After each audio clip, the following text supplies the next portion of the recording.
plaisir ce matin de recevoir Haïm Waxman. Excellence, bienvenue. Vous êtes le nouvel ambassadeur d'Israël en France. On vous appelle chargé d'affaires de l'ambassade d'Israël. Est-ce à dire que vous n'êtes pas encore ambassadeur ? Mon titre est celui d'ambassadeur, mais mon poste est celui de chargé d'affaires, le temps qu'un ambassadeur définitif soit nommé ici à Paris. Alors, quel est votre parcours ? On vous a vu beaucoup aux Nations Unies, on vous a vu à Genève, mais votre lien avec la France ? Je suis diplomate et donc au ministère des Affaires étrangères israélien depuis maintenant 38 ans. C'est 33 ans, pardon, 33 ans. C'est vrai que j'ai passé beaucoup de temps dans le domaine des Nations Unies, mais j'ai aussi travaillé beaucoup dans ce que nous appelons le domaine stratégique, des affaires stratégiques. Et dans toutes ces années de service et dans le domaine de la diplomatie, j'ai eu affaire très souvent à des diplomates français, notamment dans les domaines dans lesquels nos deux pays travaillent ensemble. Comment aujourd'hui définissez-vous les relations entre la France et l'Israël et Israël ? C'est de la confiance, de la courtoisie, une politesse un peu froide entre les deux pays ? Globalement, je dirais que les relations entre la France et Israël sont très bonnes. Nous partageons des valeurs et des intérêts communs. Bien sûr, il y a aussi certains sujets sur lesquels nous n'avons pas exactement la même vision des choses.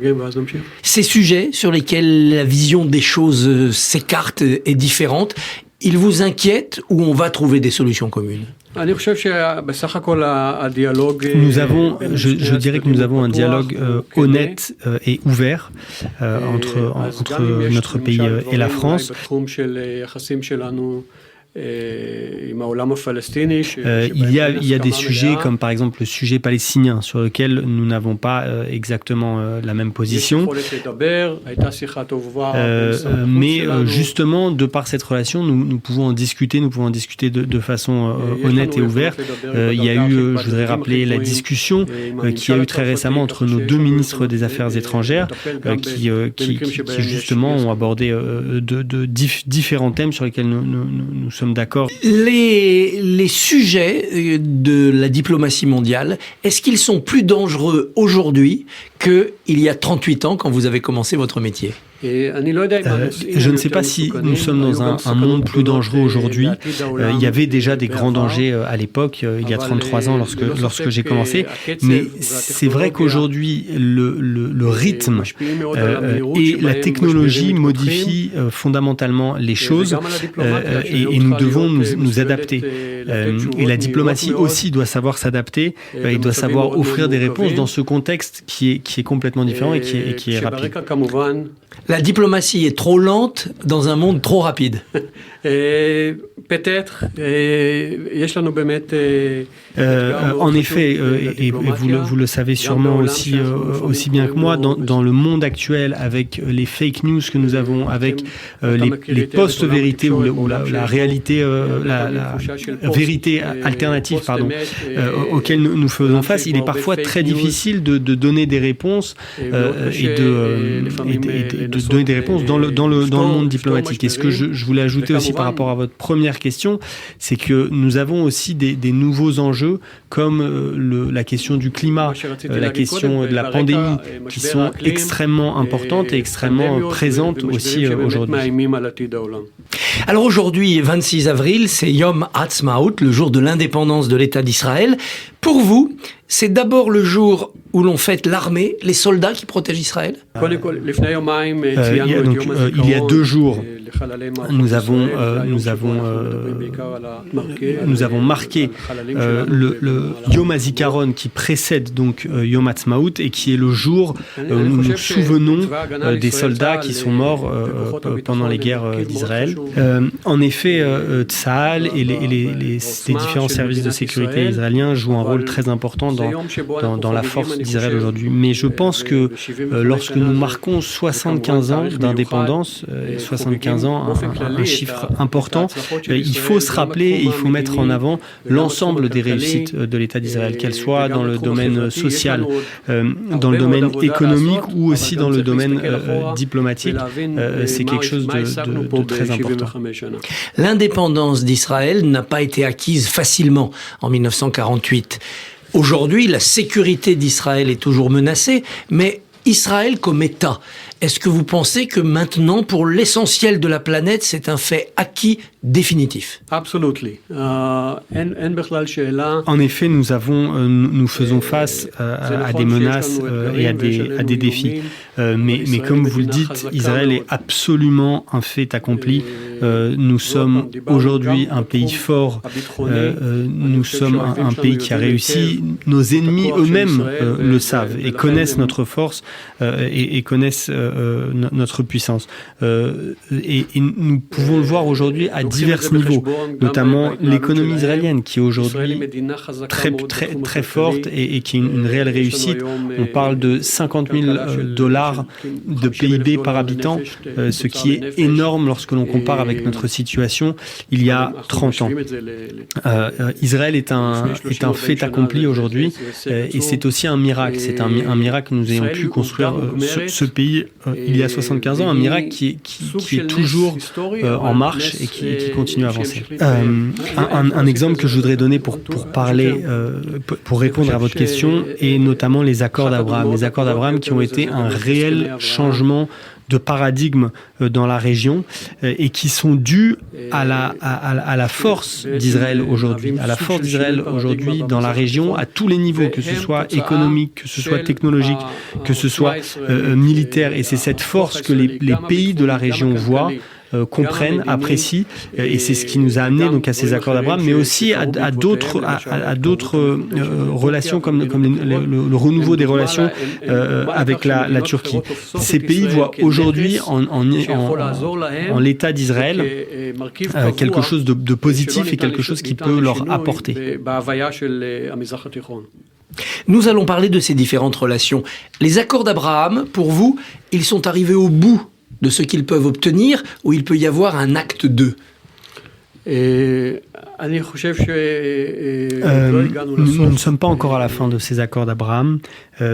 Il peut et il y aura d'autres pays qui se joindront à ces accords. Je n'aborderai pas le nom exact de ces pays lors de cette interview, mais je peux vous dire que ce qui se passe aujourd'hui, c'est quelque chose qui était difficile à croire il y a encore à peine quelques années.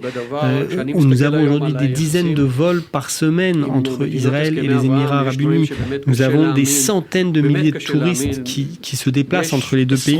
Un commerce florissant et ce n'est pas tout, et c'est donc quelque chose de très important que les autres pays de la région voient, observent et comprennent qu'il y a quelque chose de très positif dans ces accords. Quelle forme peut prendre le rapprochement avec la Turquie? Est-ce que c'est un rapprochement de circonstances par rapport à l'Iran, par rapport à la Syrie, ou est-ce qu'il y a quelque chose de solide à bâtir à l'avenir entre ces deux pays, ces deux civilisations? Je pense que la relation avec la Turquie est avant tout une relation historique qui a perduré malgré les moments de difficulté. Je voudrais rappeler aussi que même dans ces périodes dures avec la Turquie, le tourisme est resté en place, les relations économiques ont perduré et ont réussi à survivre à ces périodes difficiles. C'est donc une relation importante pour nous qui est à côté, en parallèle bien sûr, de relations avec d'autres pays de la région comme la Grèce ou Chypre. Un lien aussi avec la Turquie, c'est votre proximité, la proximité d'Israël avec l'Azerbaïdjan. Est-ce que le seul fait de devoir surveiller l'Iran, se protéger de l'Iran, justifie cette alliance, malgré l'Arménie, qui peut en souffrir? Nous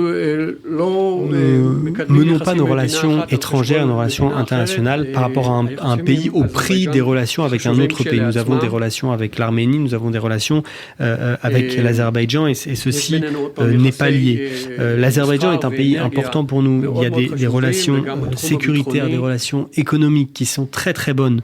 Je voudrais rappeler que l'Azerbaïdjan a ouvert une ambassade en Israël il y a à peine quelques semaines, ce qui est quelque chose de fondamental et de très symbolique aussi. C'est un pays musulman, chiite, avec lequel nous entretenons donc d'excellentes relations et c'est quelque chose d'important. La question iranienne qui est un problème qui n'est pas seulement régional, mais qui est une réelle menace pour le monde, avec notamment la question atomique, et c'est pour cela que ces relations sont importantes.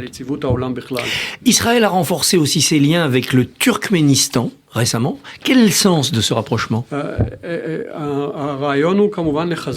Le Turkménistan est un pays important en Asie centrale et c'était donc quelque chose d'important pour nous de renforcer nos relations avec ce pays. Nous avons déjà des relations depuis 30 ans avec le Turkménistan, mais nous voulions être encore plus présents dans cette zone et c'est vrai, et il faut le dire, le Turkménistan a une frontière extrêmement longue avec l'Iran, une très grande frontière avec l'Iran, qui est notre préoccupation. L'Iran représente encore une fois, et je le dis ici, une menace extrêmement importante, pas uniquement en raison de la question nucléaire, mais aussi en raison de la déstabilisation régionale dans laquelle est responsable l'Iran, de la promotion du terrorisme à travers le monde, qui sont des activités iraniennes, et aussi la menace et la manière dont l'Iran traite sa propre population. On l'a vu récemment avec les différents mouvements de contestation. Et enfin, l'implication aussi iranienne dans la crise entre l'Ukraine et la Russie, qui est très importante et qui montre le vrai visage de l'Iran. Alors, est-ce qu'Israël va s'impliquer plus aux côtés de l'Ukraine ? Notre position est très claire depuis le début, notre position morale vis-à-vis de l'Iran, vis-à-vis de l'Ukraine. Nous avons toujours défendu l'intégrité territoriale de l'Ukraine. Nous avons été extrêmement clairs à ce niveau-là et nous avons fourni une aide humanitaire extrêmement importante à tous les niveaux, y compris dans des domaines très spécifiques où Israël a une expérience et un avantage que peu de pays ont. On peut parler par exemple de la question au niveau du trauma, des traumatismes, donc des blessés de guerre, dans lequel nous faisons énormément de choses avec l'Ukraine, mais bien sûr aussi dans d'autres domaines. Vous avez accordé votre première interview à Radio J. Je vous en remercie. Vous serez un ministre présent dans les médias ? En effet, je pense qu'il est très important d'avoir un dialogue entre l'État d'Israël, entre l'ambassade d'Israël et entre les différentes composantes de la société française, notamment donc à travers les médias. Le monde intellectuel en France est très riche et nous voulons être en contact avec ce monde. En espérant aussi qu'Israël puisse bien sûr apporter certains éléments et contribuer à la France dans divers domaines. Et je voudrais bien sûr ajouter l'importance de la communauté juive. Nous sommes ici à Radio J. La communauté juive française est extrêmement importante pour nous en Israël. C'est la 3e plus grande communauté juive au monde. Nous avons des liens étroits avec cette communauté. Je rappellerai aussi la présence très forte d'une communauté francophone en Israël et nous continuerons à échanger avec celle-ci.